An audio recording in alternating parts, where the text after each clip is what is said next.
Нийслэлийн засаг дарга бүх 204 хорооны нутаг дэвсгэр 470 мянган га нутаг дэвсгэр дээр хаана нь юу болж байгааг бүгдийг нь очиж үзэж засаж залруулах одоо боломж бага.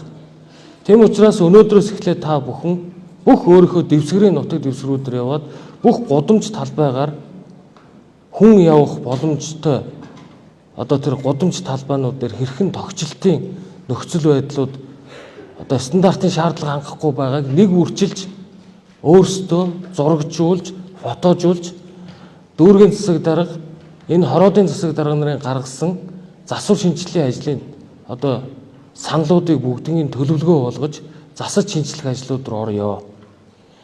Захирчийн ажлын албан дээр энэ жил хуваарлагдсан тогтчлтын ажлын мөнгнөөс би тодорхой мөнгүүдийг дүүргүүд рүү, хороод руу шууд хуваарлая. Ингээд төрийн худалдаа авах тухай хуулинд нийцүүлж одоо хэдүүлээ засаж янзлах, засварлах ажлуудыг хий.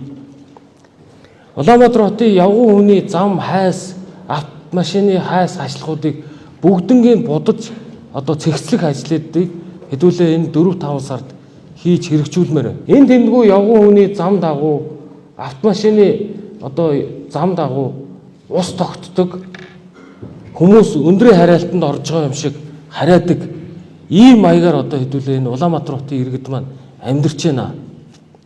Тийм учраас одоо хороодын засаг дарга нар зовлон тавьдаг. Бид энэ асуудлыг шийдэх мөнгөгүй гэж ярьдаг. Тэгвэл нийслэл дүүргээс тухайн хороо болгон дээр байгаа одоо асуудлуудыг шийдэхэд дүүргийн засаг дарга нарт тодорхой хэмжээний хөрөнгө санхүү тавь. Нийслэлийн засаг даргын нийслэлийн захирагчийн ажлын албан дээр энэ жил тогтчлолтод тавьсан мөнгөний 50% буюу 10 тэрбум төгрөгийг энэ хороодууд дээр тодорхой асуудлуудыг хэдүүлээ шийдэх зорилгоор тавья гэдэг би саналыг өнөөдөр та бүхэнд хэлэх гэж байна. Яг өнөөдрийн энэ миний өгсөн чиглэлийн дагуу ажил үүргээ хэрэгжүүлж байгаа хэсэгт хяналт шинжилгээ үнэлгээний газраас үнэлгээ тавина. Оны төгсгөлд ажлуудыг дүгнэнэ.